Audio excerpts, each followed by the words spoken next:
Hello, അസ്സലാമു അലൈക്കും.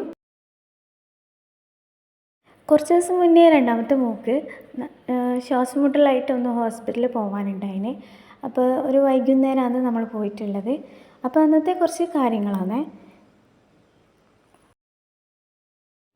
നമ്മൾ പോയത് വൈകിട്ട് ഒരു 5 മണി കഴിഞ്ഞപ്പോഴാണ് മട്ടന്നൂർ SM ഹോസ്പിറ്റലിലേക്കാണ് പോകുന്നത്. പിന്നെ ബൈക്കിലാണ് കേട്ടോ നമ്മൾ പോകുന്നത്. അപ്പോൾ ഇതാ മോനെയും കൂട്ടിയിട്ടുണ്ട്. അങ്ങനെ നമ്മൾ മട്ടന്നൂർ എത്താനായി. പിന്നെ ഇതാ ഇങ്ങനെ പോയിക്കൊണ്ടിരിക്കുമ്പോൾ മോനിങ്ങനെ ഇരുന്നിടത്തു നിന്ന് ഇങ്ങനെ എണീച്ച് നിൽക്കും. ബൈക്കിലാകുമ്പോൾ എനിക്കത് എപ്പോഴും ഉള്ളതാണ്, ഇങ്ങനെ എണീച്ച് നിന്നിട്ട് ഇങ്ങനെ എല്ലാം നോക്കിയിട്ട് ഇങ്ങനെ കാണൽ. കുറേ സമയം ഇരുന്ന് കഴിഞ്ഞാൽ ഓനക്ക് തന്നെ ഒരു മടുപ്പായിരിക്കും. അന്നേരമാണ് ഓനിങ്ങനെ എണീച്ച് നിന്നിട്ട് ഇങ്ങനെ നോക്കുക.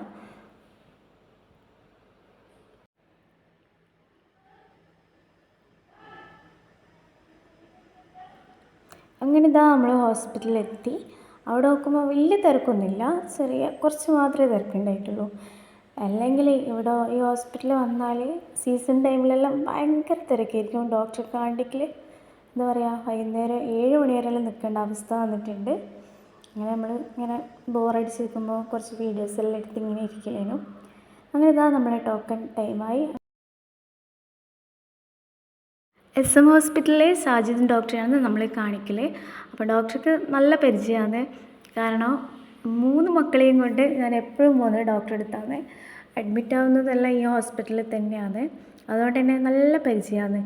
എന്നിട്ട് ഡോക്ടർ ഇങ്ങനെ അവളോട് ഇങ്ങനെ ഓരോ കാര്യമെല്ലാം ചോദിച്ചിട്ട് ഇങ്ങനെ മോളോട് ഡോക്ടർ ഇങ്ങനെ പറയുന്നുണ്ട്, തണുത്ത വെള്ളം കുടിച്ചിനാ, വെയിലത്ത് കളിച്ചിനാ, വെയിലത്തിറങ്ങരുത്, മുറ്റത്തിറങ്ങരുത് എന്നുള്ള ഇങ്ങനെ പറയുന്നുണ്ട്. അതിന് സ്കൂൾ തുറക്കാനായില്ലേ, പിന്നെ അതുപോലെ തണുത്ത വെള്ളമൊന്നും കുടിക്കരുത് എന്നുള്ള ഇങ്ങനെ. അപ്പോൾ ഓൾക്ക് നല്ല ശ്വാസം മുട്ടലുണ്ട്. അപ്പോൾ ഡോക്ടർ പറഞ്ഞ് ഒന്ന് ഓക്സിജനിൽ ഇട്ടിട്ടൊന്ന് ആവി പിടിക്കണം. അങ്ങനെ ആവിയെല്ലാം പിടിച്ച് പിന്നെ നെബുലൈസർ വീട്ടിലുള്ളതുകൊണ്ട് ഞാൻ വീട്ടിൽ നിന്ന് തന്നെ ആവി പിടിക്കാൻ വേണ്ടിയിട്ട് മരുന്നിന് പറഞ്ഞിട്ടുണ്ടായിന്. അങ്ങനെ ബില്ലെല്ലാം കൊടുത്ത് മരുന്നെല്ലാം കിട്ടി.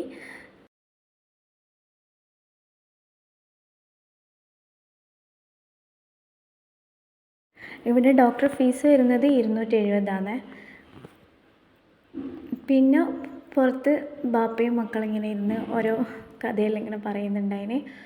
അപ്പോൾ ഇതാ നമ്മളങ്ങനെ ഹോസ്പിറ്റലിൻ്റെ അടുത്ത് തന്നെ പള്ളിയും അതുപോലെ തന്നെ ചെറിയൊരു തട്ടുകടയെല്ലാം ഉണ്ട്. അപ്പോൾ അവിടുന്ന് അവർക്ക് ചായ വേണമെന്ന് പറഞ്ഞിട്ട് അങ്ങനെ ചായ വാങ്ങിച്ചു കൊടുത്ത്.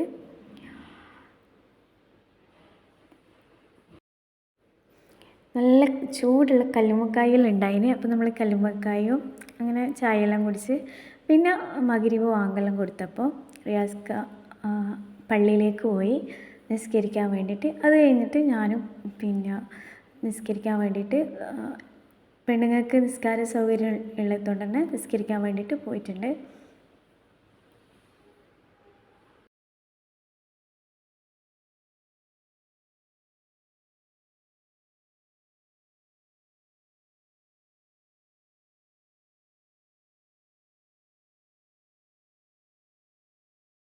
ഇതിപ്പോൾ എയർപോർട്ടിൻ്റെ അടുത്തായതുകൊണ്ട് തന്നെ അധികം യാത്രക്കാരും നിസ്കരിക്കാൻ വേണ്ടി കയറലുണ്ട്. അപ്പോൾ അന്ന് കുറച്ചധികം തന്നെ ആൾക്കാരുണ്ടായിന്, ലേഡീസ് കുറച്ചധികം തന്നെ ആളുണ്ടായിന്. അങ്ങനെ ഇതാ നമ്മൾ നിസ്കാരമെല്ലാം കഴിഞ്ഞ്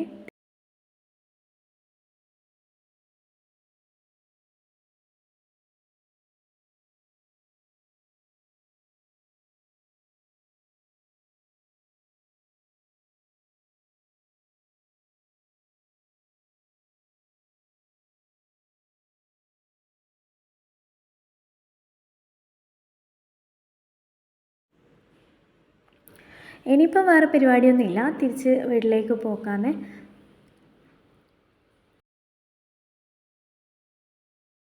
പിന്നെ പോകുമ്പോൾ എനിക്ക് 2-3 സാധനങ്ങൾ വാങ്ങാനുണ്ടായിന്. അങ്ങനെ ബേക്കറിയിൽ നിന്ന് കേട്ടോ വാങ്ങണ്ടേ.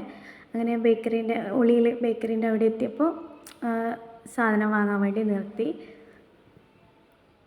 പിന്നെ ഇങ്ങനെ ഓരോന്ന് നോക്കുന്നുണ്ട്, കേക്കും ഇതെല്ലാം ഇങ്ങനെ കണ്ടപ്പോൾ ഇങ്ങനെ ഒന്ന് നോക്കിയിരുന്ന്. പിന്നെന്താന്ന്, അപ്പോൾ ഇതാ ഞാൻ വേറൊരു ഷോപ്പിൽ നിന്നാണ്, എനിക്ക് ഇവിടെ ചോദിച്ചപ്പോൾ ആ ഒരു സംഭവം ഇല്ലായിട്ട് ഞാൻ വേറൊരു ഷോപ്പിൽ പോയിട്ട് സാധനം വാങ്ങിച്ച്. വേറെ ഒന്നുമില്ല, നമ്മൾ കേക്കെല്ലാം ഉണ്ടാക്കുന്ന വിപ്പിംഗ് ക്രീമെല്ലാം ഇല്ലേ, അത് ഇവിടെ ഉണ്ടായിട്ടില്ല. അപ്പം വേറെ ഉള്ളിൽ തന്നെയുള്ള മറ്റൊരു ഷോപ്പിൽ പോയിട്ട് അവിടുന്ന് ക്രീമെല്ലാം വാങ്ങിച്ച്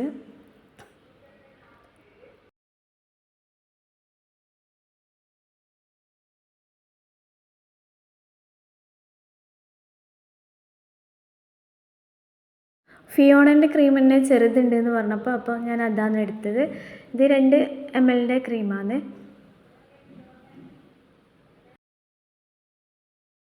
ഇത് ചെറിയൊരു മിനി സൂപ്പർ മാർക്കറ്റ് പോലെയാണ്. കാരണം ഇവിടെ എല്ലാം കിട്ടും, എല്ലാ സംഭവവും കിട്ടും. നമുക്ക് എന്താ ആവശ്യമുള്ളതെന്ന് വെച്ചാൽ അതെല്ലാം ഇവിടെ ഉണ്ടാവും.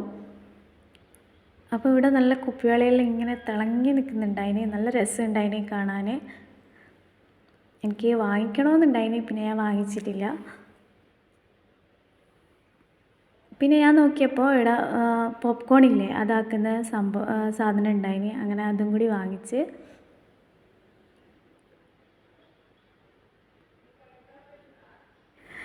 അപ്പോൾ ഇത്രയൊക്കെ ഉള്ളൂ ഇന്നത്തെ വിശേഷങ്ങൾ. എല്ലാവരും എൻ്റെ ചാനലൊന്ന് സബ്സ്ക്രൈബ് ചെയ്യുക, അതുപോലെ ഷെയർ ചെയ്യുക, ലൈക്ക് ചെയ്യുക, സപ്പോർട്ടും കൂടി ചെയ്യുക.